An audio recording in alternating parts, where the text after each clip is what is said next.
बिस्मिल्लाहिर्रहमानिर्रहीम। नाजरीन, मैं हूं अब्दुल बासित और आप ABN न्यूज़ पे देख रहे हैं डिसाइफर। आज हमारे शो में हम कोशिश करेंगे कि ज़रा पाकिस्तान का जो सियासी निज़ाम है उस पर बात करें। सियासी हलचल पे तो बहुत लोग बातें करते हैं कि आज ये हो गया, ये हो गया, इस सियासी कायद ने ये बयान दे दिया, वो कर दिया।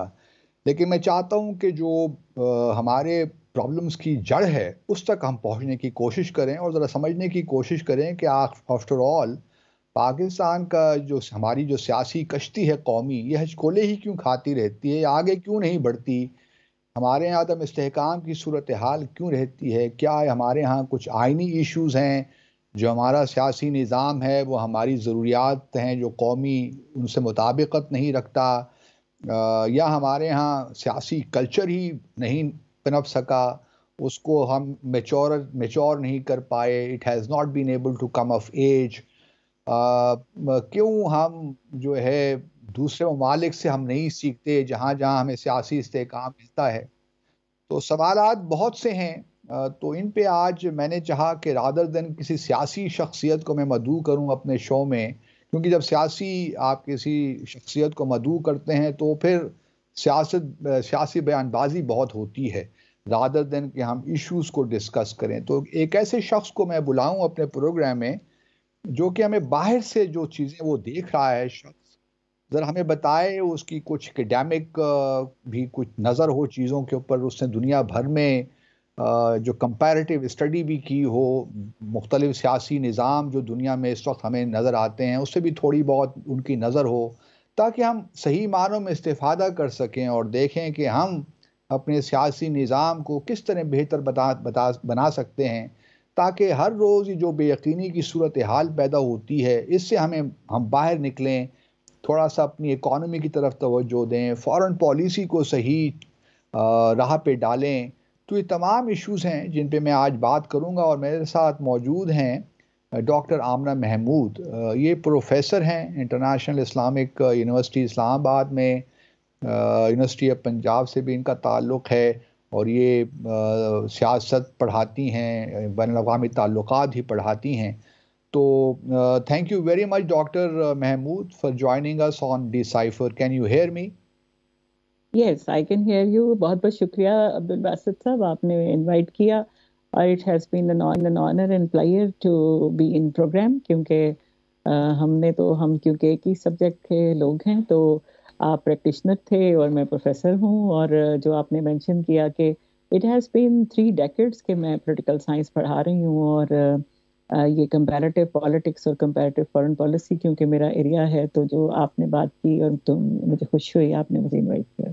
बहुत शुक्रिया आपका डॉक्टर साहिबा। अच्छा, सबसे पहले मुझे ये बताइए कि अब ये क्योंकि 8 फरवरी को इंतखाबात होने जा रहे हैं और कुछ लोगों का ख़्याल ये है कि इन इंतखाबात से भी कुछ निकलना नहीं है, वही एक सियासी फ़ज़ा होगी, लगता यही है कि वही फिर आवाज़ें आएंगी, सिलेक्टेड गवर्नमेंट, और कुछ इसका हल नहीं है। ये वैसे ही सियासत हमारे यहाँ मुल्क में इस तरह ही चलती रहेगी। आपका ओवरऑल क्या नुक्ता नज़र है? इससे पहले कि मैं स्पेसिफिक्स पे आऊँ, आप क्या समझती हैं कि हमारा जो सियासी जो इस वक्त कल्चर है, जो सियासी हमारे इस वक्त हालात हैं, ये क्या किसी आइनी सुकम की वजह से हैं, या आप समझती हैं कि कुछ और वजूहात हैं इसकी? आइन में कुछ आप समझती हैं कि ऐसे लूप होल्स मौजूद हैं जो कि हमारे सियासी कल्चर को मैच्योर नहीं होने दे रहे? आपका ओवरऑल क्या ख्याल है इस चीज़ के बारे में?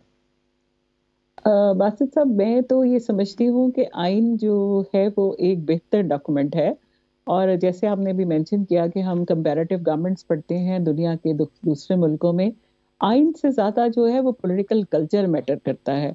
आप देखिए कि जो ब्रिटिश कॉन्स्टिट्यूशन है उसमें बेशुमार चीज़ें लिखी नहीं हुई हैं, लेकिन वो प्रैक्टिस में हैं और वो उससे डिविएट नहीं करते, इसलिए कि वो एक लॉ अबाइडिंग नेशन है।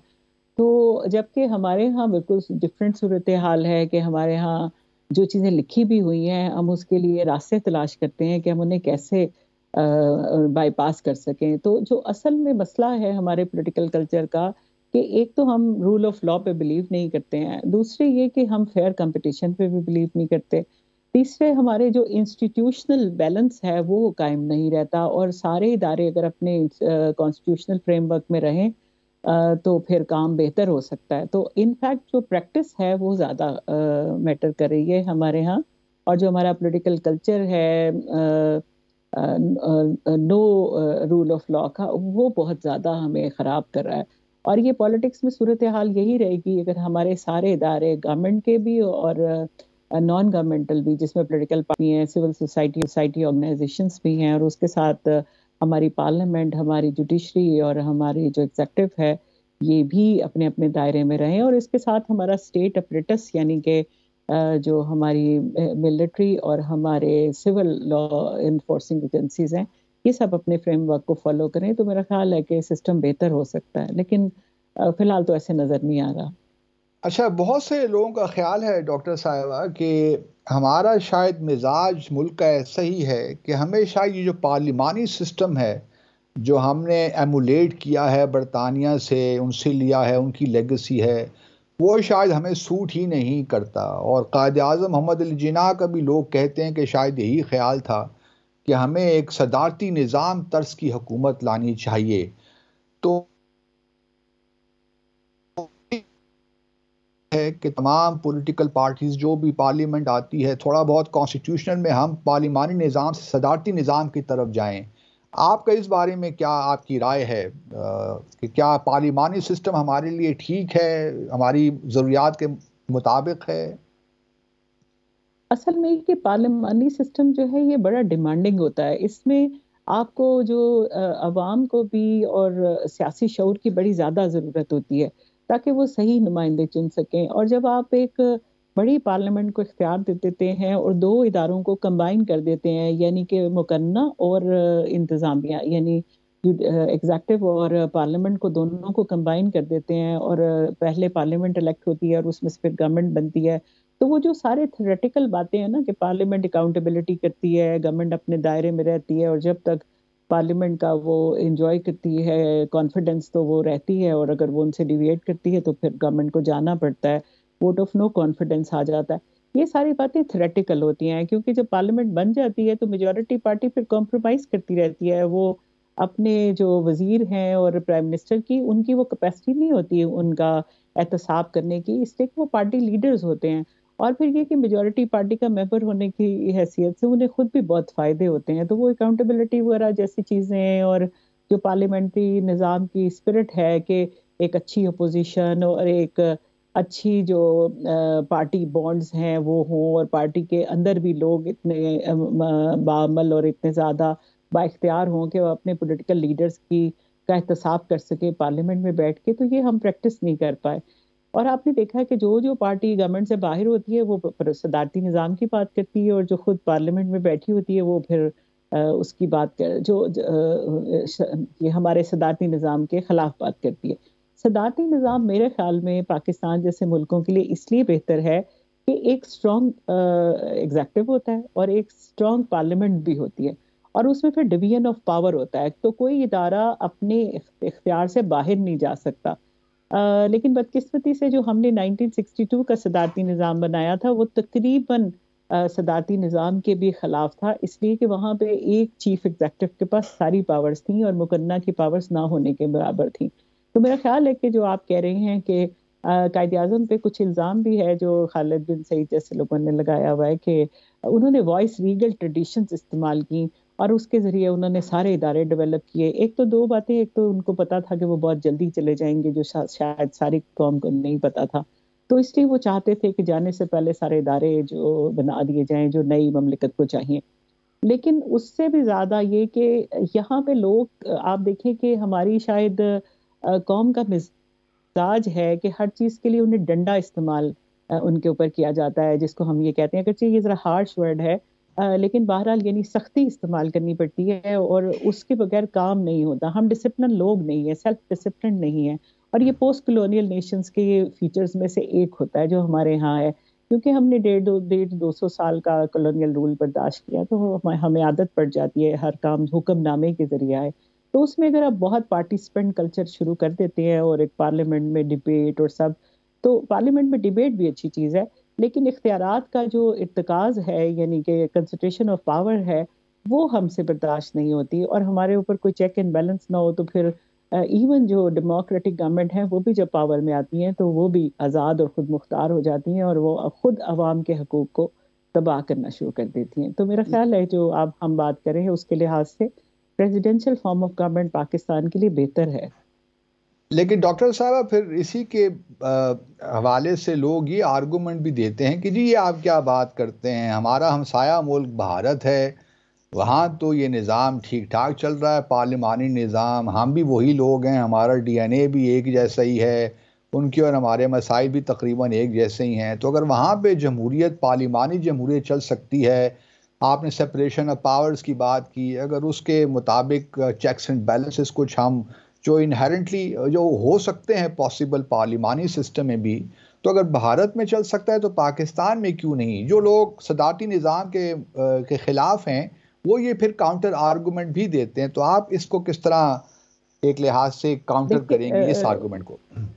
जी जी, भारत के और पाकिस्तान के निज़ाम में ना देखें, आप सिर्फ जुबान, कल्चर और कुछ चीज़ों को अगर कंपेयर करें तो बहुत सारे भारत के इलाके जो पाकिस्तान की तरफ से साथ हैं उनके वाकई ही ऐसे ही है कि कल्चर और सब चीज़ें मिलती हैं अपेरेंटली। लेकिन जो असल में हम गवर्नेंस के हिसाब से बात करें, पॉलिटिकल सिस्टम के हिसाब से बात करें, तो 2-3 चीज़ें हैं जो भारत ने फ़ौरन कर ली।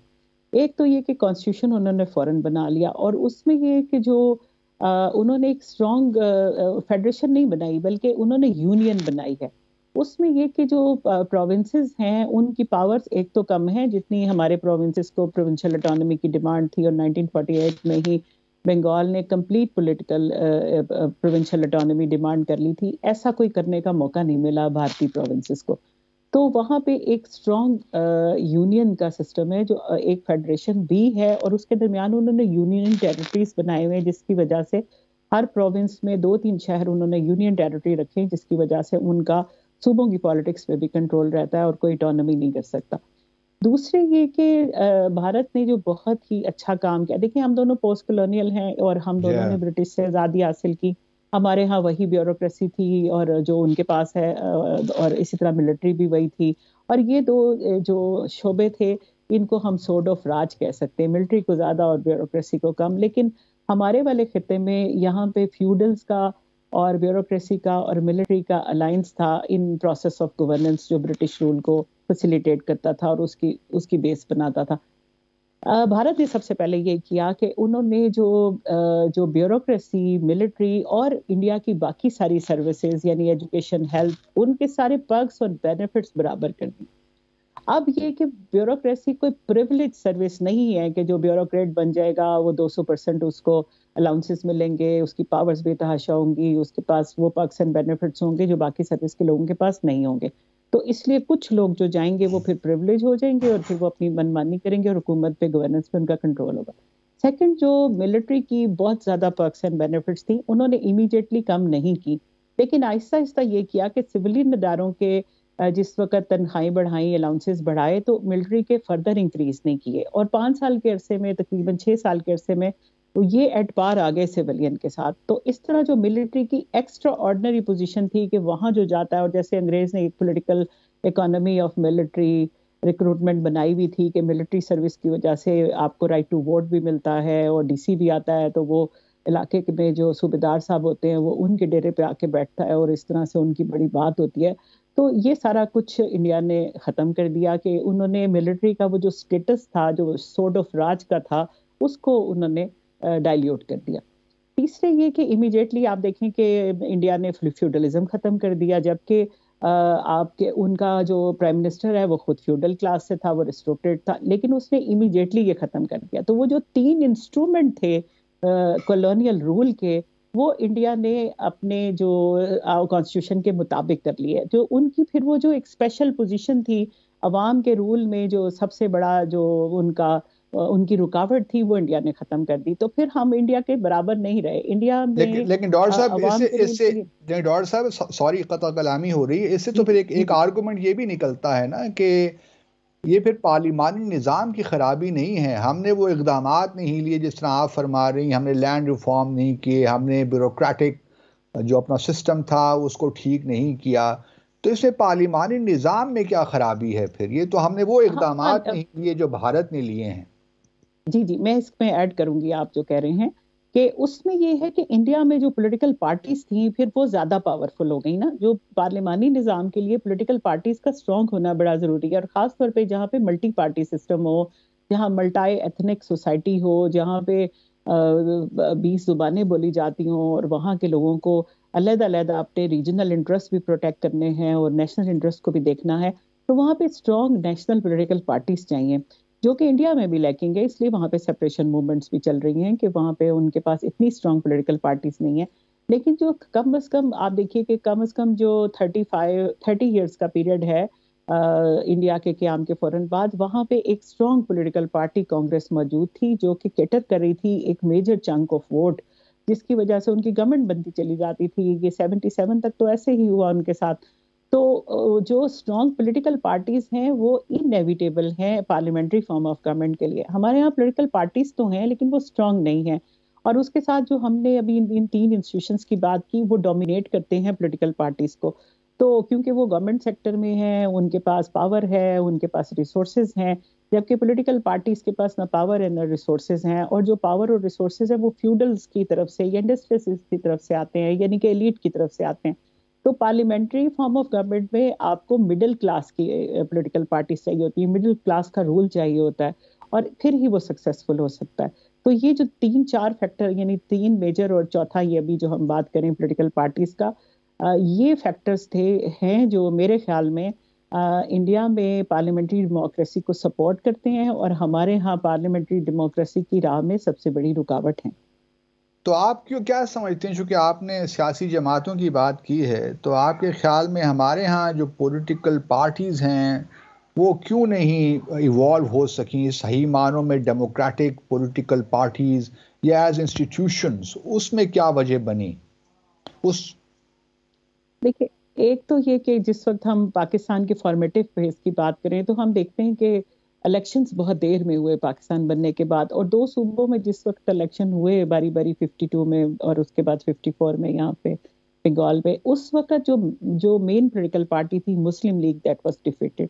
और वो बजाय के अब इलेक्शन सेंट्रल में भी कराए जाते तो जो पावर में थे they stuck to their power, और उन्होंने बैक डोर से गवर्नमेंट चेंज करने को बेहतर समझा, इसलिए कि उन्हें पता था कि इलेक्शन कराएंगे तो वो हम रूल में नहीं रहेंगे। तो जो पॉलिटिकल पार्टी पाकिस्तान की क्रिएशन में बहुत ज्यादा इंस्ट्रूमेंटल थी, यानी कि मुस्लिम लीग, वो उस वक्त एक डेमोक्रेटिक पार्टी नहीं रही। आपको पता है कि उससे पहले डेमोक्रेटिक पार्टी थी, उसके इंटरनल इंतखाबात होते थे, इंट्रा पार्टी इलेक्शंस का एक प्रोसेस था और उसमें उनका लीडर चुना जाता था।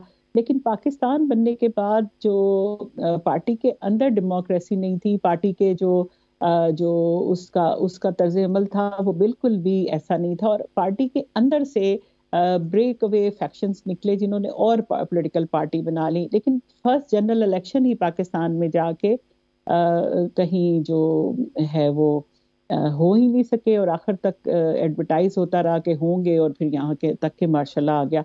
अगर इलेक्शन हो जाते और जो उस वक्त के रिप्रेजेंटेटिव या पॉपुलर पार्टीज बन जाती वो इलेक्शन लड़ लेती, तो शायद मुस्लिम लीग पीछे चली जाती। लेकिन मुस्लिम लीग के जो ब्रेक अवे फैक्शंस हैं वो पार्लियामेंट में आते और डेमोक्रेटिक ट्रेडिशंस बनती रहती। दूसरी ये कि जो हमारी पॉलिटिकल पार्टीज हैं, आपने देखा है कि चले हमने मुस्लिम लीग की बात कर ली, फिर मार्शल लॉ लगी।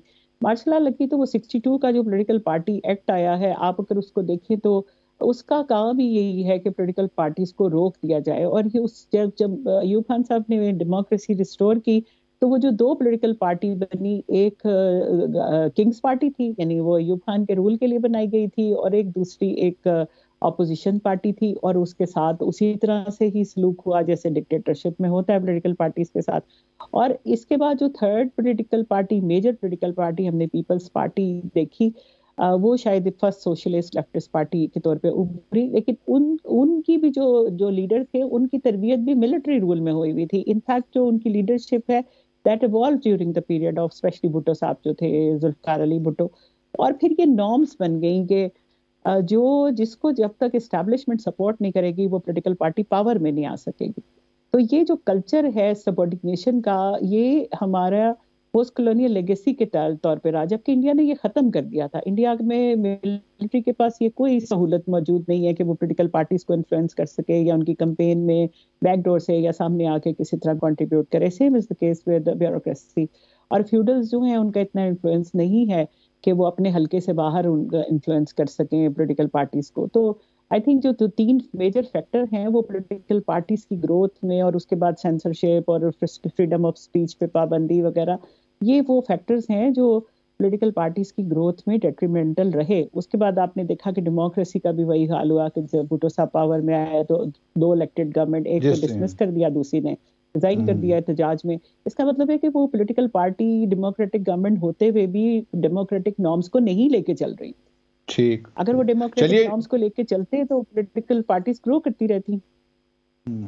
अच्छा, एक डॉक्टर साहब यहाँ पे मुझे एक ब्रेक का कहा जा रहा है, एक मुख्तसर सा वक्फा लेते हैं और फिर आकर डॉक्टर साहब से ज़रा पूछते हैं मुतनासिब नुमाइंदगी के हवाले से, और क्या कोई हाइब्रिड सिस्टम हम इवॉल्व कर सकते हैं। हमारे साथ रहिए। वेलकम बैक नाज़रीन। अच्छा डॉक्टर साहब, ज़रा ये बताइए, क्योंकि मैं जर्मनी में पाकिस्तान का सफ़ीर रहा हूँ, तो वहाँ पे प्रोपोर्शनल रिप्रेजेंटेशन का सिस्टम है। जो पॉलिटिकल पार्टीज़ हैं, अगर 5% से कम उनके वोट हैं तो उनको फिर वहाँ की जो असेंबली है मुंतखब, वहाँ पे कोई रिप्रेजेंटेशन ही मिलती। लेकिन अगर 5% वोट मिलता है तो उस हिसाब से उनकी नुमाइंदगी होती है अपनी असेंबली में। ये हमारे यहाँ क्योंकि first pass of post system है, अगर किसी एक कैंडिडेट ने एक वोट भी ज़्यादा लिया है या जिस तरह सीटें हमारे यहाँ हो जाती हैं, तो बहुत से लोगों की रिप्रेजेंटेशन ही नहीं हो पाती हमारी कौमी असेंबली है या प्रोविंशियल असेंबलीज हैं। हमारे अपने मुल्क में हमने देखा है, क्योंकि मैं नहीं समझता कि हमारी पार्टी, जिस तरह आपने जिक्र किया, सदारती निज़ाम के लिए तैयार हैं या पार्लिमानी निज़ाम से सदारती निज़ाम में जाने के लिए तैयार हैं, जहनी तौर पे भी या अदरवाइज भी। तो क्या आप ये नहीं समझती कि बीच का रास्ता हमें शायद अब ये इख्तियार करना चाहिए कि हमें कोई हाइब्रिड किस्म का सिस्टम, जो फ्रांस में है, जहां प्रेसिडेंट के पास भी पावर्स हैं और जो दूसरे डे टू डे गवर्नेंस है, इकोनॉमिक इश्यूज हैं, उसके लिए प्राइम मिनिस्टर है, और फिर साथ साथ अगर हम थोड़ा सा मुतनाज़िर नुमाइंदगी की तरफ आ जाएं, क्योंकि जहाँ तक मैं देखता हूँ जमात इस्लामी जो है सिर्फ वही बात करती है प्रोपोर्शनल रिप्रेजेंटेशन की, उसके अलावा कोई भी बात नहीं करती। तो आप कैसा देखती हैं अगर हमारे यहाँ प्रोपोर्शनल रिप्रेजेंटेशन आ जाए, जो पार्टी जितने फीसद वोट ले, 7%, 10%, उसी हिसाब से उसकी नुमाइंदगी असेंबलियों में हो, क्या ये ज़्यादा रिप्रेजेंटेटिव नहीं होगा system as compare to first जो हमारा एक सौ सिस्टम राइज में है? क्या समझती हैं आप इसके बारे में?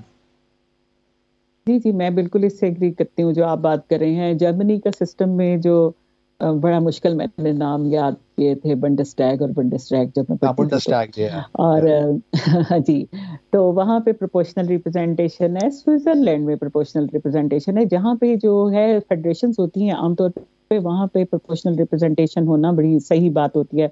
इसी तरह से जहाँ पे मल्टी एथनिक सोसाइटी होती है, जैसे कि स्विट्जरलैंड में है, कुछ सूबे ऐसे हैं जहाँ पे सिर्फ फ्रेंच ही बोली जाती है, वहाँ अंग्रेजी कोई नहीं समझता। तो जेनीवा में हो तो फ्रेंच बोलते हैं, आप जो ही बर्न पहुंचते हैं कैपिटल में तो वहाँ आप जर्मन बोलना शुरू कर देते हैं।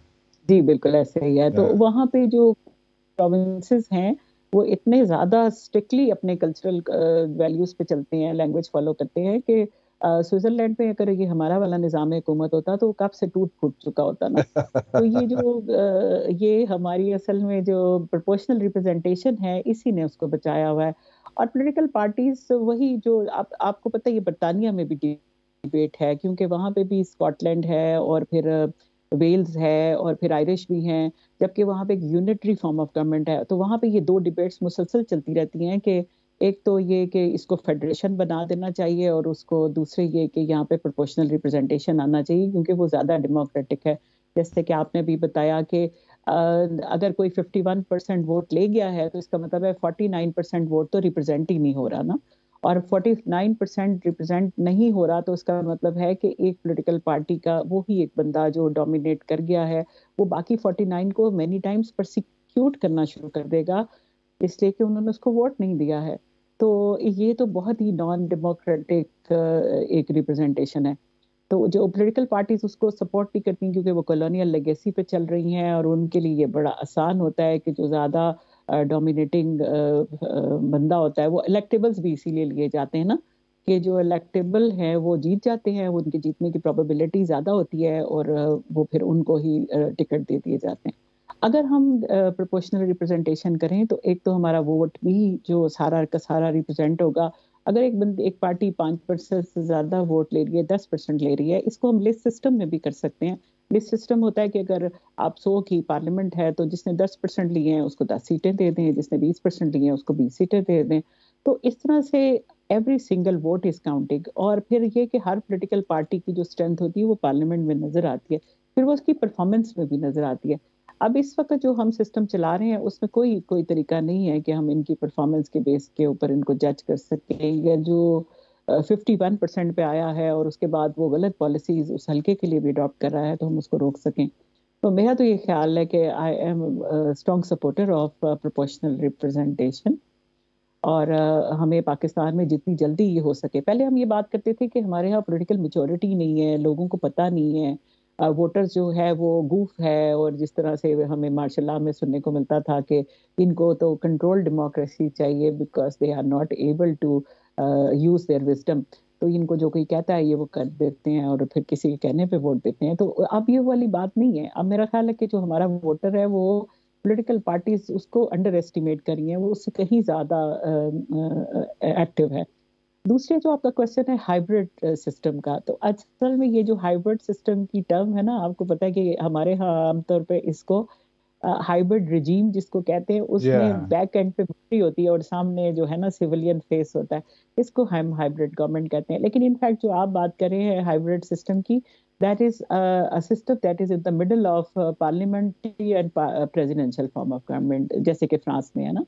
तो ये एक अच्छा सिस्टम है, और फ्रांस में भी इन्हीं सारे जो बहुत ज्यादा आपको पता ही है कि डेगाल की जो गवर्नमेंट थी, और वो फर्स्ट सेकंड थर्ड रिपब्लिक और Yeah. फोर्थ रिपब्लिक इसीलिए नाकाम हुई कि they were not able to have a strong system. तो डिगाल साहब बहुत ज्यादा पावरफुल थे और वो he was a strong person, तो था, तो वो एक स्टेट्समैन, उसने बहुत ज्यादा फ्रांस के लिए किया।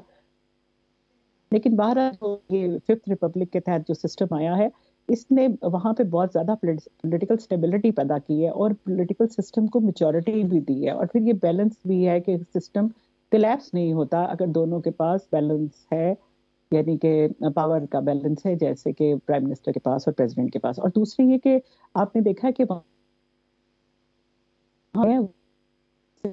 पलटाए लेयर्स इलेक्शन होते हैं। अगर फर्स्ट वाले मरहले में एक बंदा जो प्रेसिडेंशियल कैंडिडेट है वो मतलूबा वोट नहीं ले सकता, तो वो फिर वो ड्रॉप हो जाता है, और फिर दोबारा इलेक्शन होता है, वो जो हाईएस्ट वोटर्स के दरमियान हाईएस्ट वोट टेकिंग जो कैंडिडेट होते हैं उनका, और इस तरह वो एक ट्रू रिप्रेजेंटेटिव चुनते हैं जिसको अकाउंटेबल किया जा सके कि ये बंदा हमने आपको डायरेक्ट इलेक्शन में प्रेसिडेंट बनाया।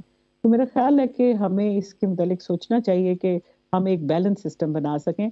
और जो मैं पहले आपसे बात करी थी ना कि हमारे यहाँ जो प्रेसिडेंशियल फॉर्म ऑफ गवर्नमेंट का तजर्बा था वो भी एक एब्सोल्यूट डिक्टेटरशिप का ही था, और जो हमारे यहाँ पार्लियामेंट्री फॉर्म का तजर्बा था वो भी एक एब्सोल्यूट प्राइम मिनिस्टर का था। आपने देखा 77 में क्राइसिस आया तो प्रेसिडेंट के पास कोई पावर्स नहीं थी, और इनफैक्ट भुट्टो साहब ने ये कॉन्स्टिट्यूशन शायद अपने लिए बनवाया था, और जो पावर्स रह गई थी वो दोबारा उनको एब्सोल्यूट मेजोरिटी के जरिए वो भी ले लेना चाहते थे। और जो फर्स्ट 7 अमेंडमेंट्स हुई थी कॉन्स्टिट्यूशन में, वो सारी ही इनफैक्ट जुडिशरी की पावर्स को कम करने के लिए थी ताकि प्राइम मिनिस्टर की और एग्जीक्यूटिव की पावर बढ़ जाए।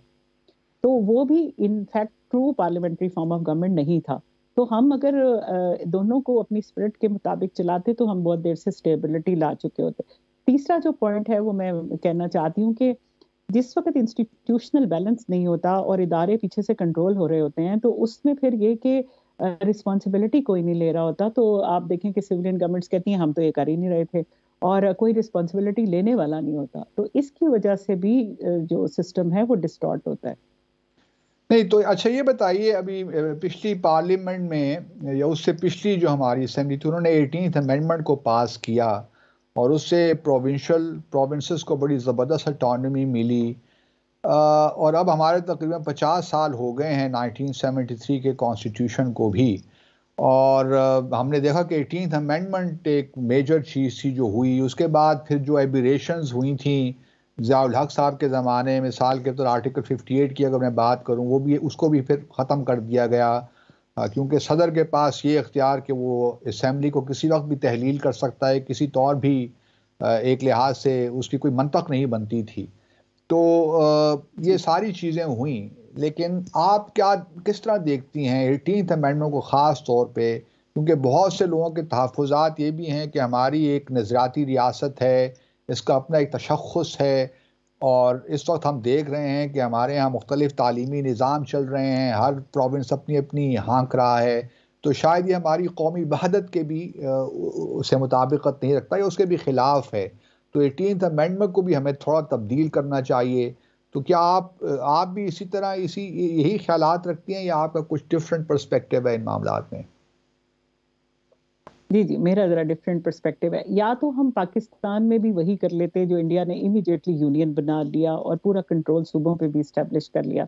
उस वक़्त एक रेट्रिक था, एक अरूमा था पार्टीशन का, लोग कुर्बानियाँ देने को तैयार थे और सिस्टम को उस वक़्त कंट्रोल किया जा सकता था।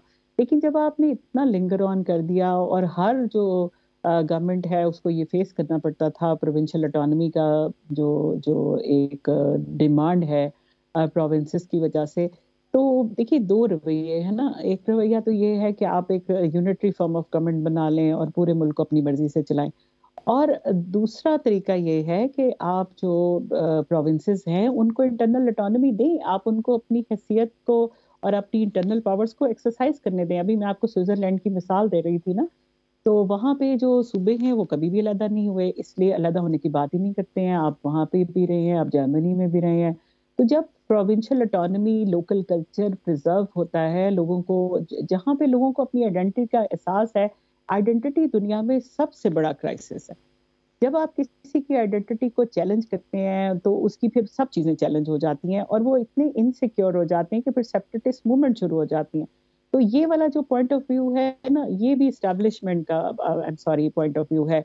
ये भी कॉलोनियल पावर्स से इनहेरिट किया हुआ है कि हमारी वहदत जो है वो खतरे में पड़ जाएगी। एक फोर्स वहदत से आप आधा मुल्क हो चुके हैं ना, आप फोर्स वहदत को लेके नहीं चल सकते, फोर्स यूनिटी नहीं चल सकती है। अगर आपके सूबे इनसिक्योर होंगे तो आपके दुश्मनों को भी इनरोड्स मिलेंगी वहां पे उनकी सेंस ऑफ डिसकंटेंटमेंट को एक्सप्लॉइट करने के लिए। तो वो आपके फिर गद्दार भी पैदा होंगे और मूवमेंट्स भी चलेंगी और मूवमेंट्स को सपोर्ट मिलेगी, लोगों से भी मिलेगी अगर आप उनको दबाने की कोशिश करेंगे।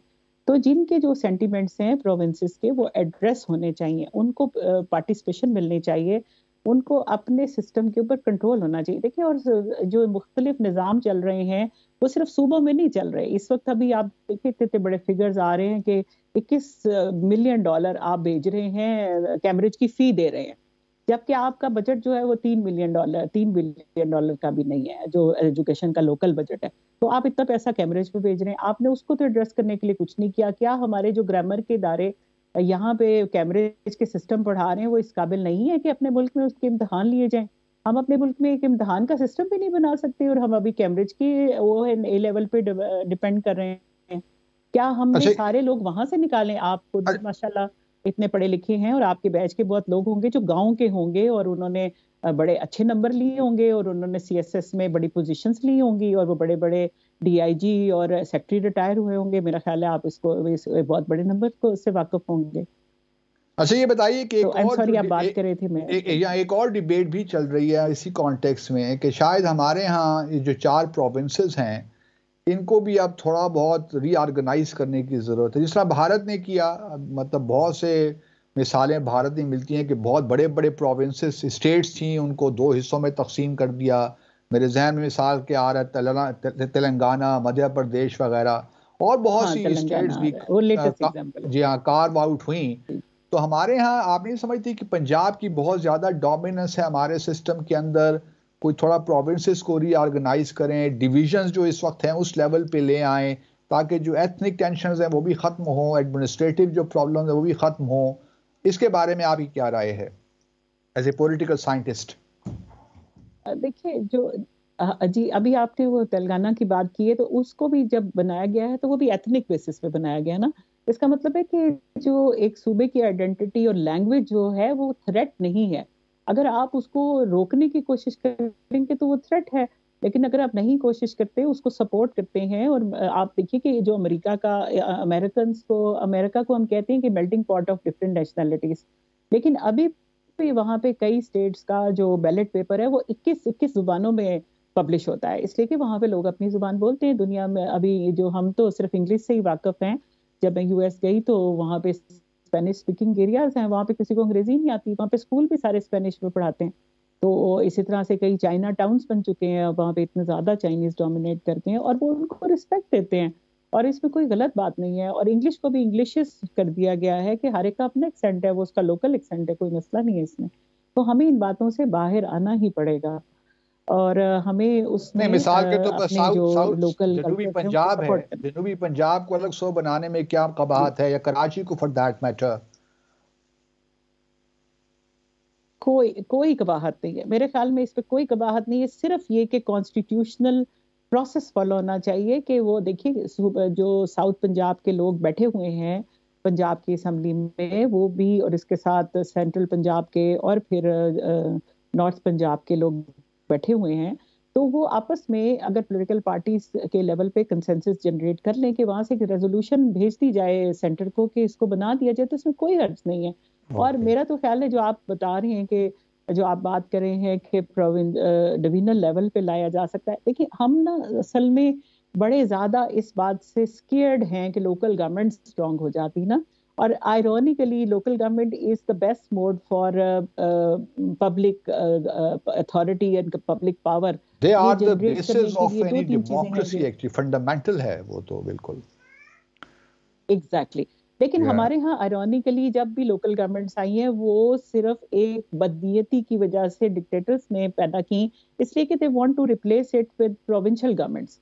वो चाहते थे यहाँ इनको अपनी कॉन्स्टिट्यूएंसी बना लें, और जैसे कि पहली दफा बीडीज बनी और उसके बाद जो ज़िया-उल हक साहब ने ऑर्डिनेंस जारी किया। और जब ही जैसे ही पॉलिटिकल गवर्नमेंट आती है वो उससे डर जाती है, वो कहती है कि सर्विस डिलीवरी और हर चीज जो है वो लोकल गवर्नमेंट कर रही है, तो हमें किसने वोट देना है। और जो नेशनल प्रोविंशियल पॉलिटिक्स को वो फिर सर्विस डिलीवरी यानी कि जो कि लोकल गवर्नमेंट का काम है वो वहां तक ले जाते हैं और लोकल गवर्नमेंट्स के खिलाफ हो जाते हैं।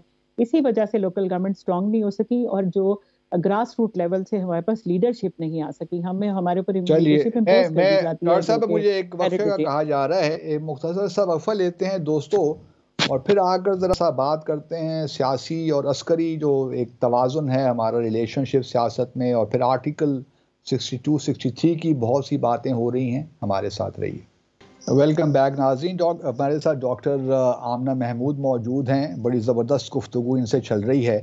अच्छा डॉक्टर साहब, ये बताइए कि हमारे यहाँ हमेशा से एक लिहाज से, जिस तरह आपने भी अपनी गुफ्तगू में फरमाया, जमहूरियत आती है, फिर उसका एक लिहाज से मिलिट्री डिक्टेटरशिप आ जाती है, फिर हम 10-12 साल के बाद फिर इलेक्शंस होते हैं। तो ये सिलसिला पिछले 75 सालों से हमारे सामने ही है। मुझे याद आता है कि हमारे एक साबिक आर्मी चीफ थे, जनरल करामत, जहांगीर करामत। उन्होंने एक प्रपोजल पेश की थी कि जी जो मिलिट्री का जो किरदार है उसको आईनी शक्ल दे दी जाए और एक नेशनल सिक्योरिटी कमेटी बना दी जाए।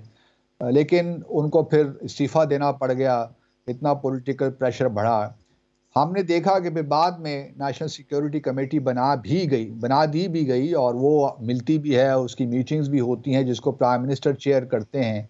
लेकिन इस नेशनल सिक्योरिटी का कोई आईनी किरदार नहीं है। तो आप क्या देखती हैं, क्योंकि हमारा जो मिलिट्री का किरदार है हमारी सियासत में, हमारी रियासत में, मेरे ख्याल में, मुझे मुस्तक़बिल करीब में तो ऐसा नज़र नहीं आता कि, क्योंकि जब भी स्टेट में कहीं खला होता है तो कोई ना कोई इदारा उस सुकम को पुर तो करता है। ये रियासत का मिजाज होता है कि वो खला नहीं छोड़ता।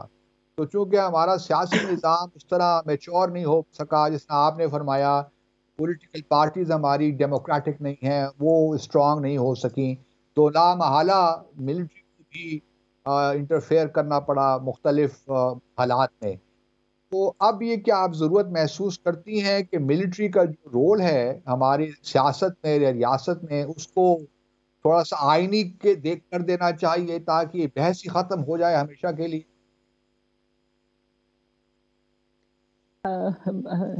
बेस्ट अब मैं ना इससे एग्री नहीं करती कि मिलिट्री को इंटरवीन करना पड़ा, इसलिए कि अगर मिलिट्री उस वक़्त इंटरवीन नहीं करती और जो प्रेसिडेंट है अपने इख्तियार को तूल देने के लिए मिलिट्री को नहीं, आपको पता है ना कि पहला मार्शल लॉ पाकिस्तान में डायरेक्ट मिलिट्री ने नहीं लगाया था, बल्कि सिकंदर मिर्ज़ा ने लगाया, जो कि उस वक़्त प्रेसिडेंट थे और he was elected president but he was from military and bureaucracy. और वो उस अपनी जो नॉन डेमोक्रेटिक जो मिजाज है उससे बाहर नहीं निकल रहे थे कि जो नई गवर्नमेंट आएगी वो मुझे क्योंकि प्रेसिडेंट नहीं बनाएगी तो इसलिए अब मैं इलेक्शन ही नहीं कराऊंगा, और इलेक्शन तब कराऊंगा जब सारी चीज़ें कंट्रोल में आ जाएंगी और एक डील हो जाएगी कि मुझे ही प्रेसिडेंट बनाया जाए। फिर उन्होंने जब मिलिट्री चीफ को कहा कि आप डिप्टी मार्शल आप मार्शल लॉ लगा दें और प्राइम मिनिस्टर बन जाएं, और ये भी पाकिस्तान की तारीख का अनोखा वाकया है कि एक यूनिफॉर्म में बंदा प्राइम मिनिस्टर अपॉइंट हो गया। तो उसके बाद फिर ये सिलसिला चलता रहा ना, इसमें मिलिट्री कंपल्सरी इंटरवीनर नहीं है बल्कि बाय डिज़ाइन है। अगर आर्मी चीफ उस वक्त इसको इग्नोर कर देते, जैसे गौहर अयूब खान की किताब में लिखा है कि उन्होंने खुद अपने वालिद को सजेस्ट किया था कि आप इस ऑफर को इग्नोर कर दें, लेकिन वो नहीं कर सके और उसकी वजह से फिर मिलिट्री रूल का सिलसिला चल पड़ा। अब किसी भी इदारे को डेवलप नहीं कोई हो नहीं सका, इसलिए कि डेमोक्रेसी जब चलती रहती है तो इल्स ऑफ डेमोक्रेसी, ये एक मशहूर फिक्रा है जो अमेरिकन कॉन्स्टिट्यूशन मेकर्स ने उस वक्त इस्तेमाल किया था।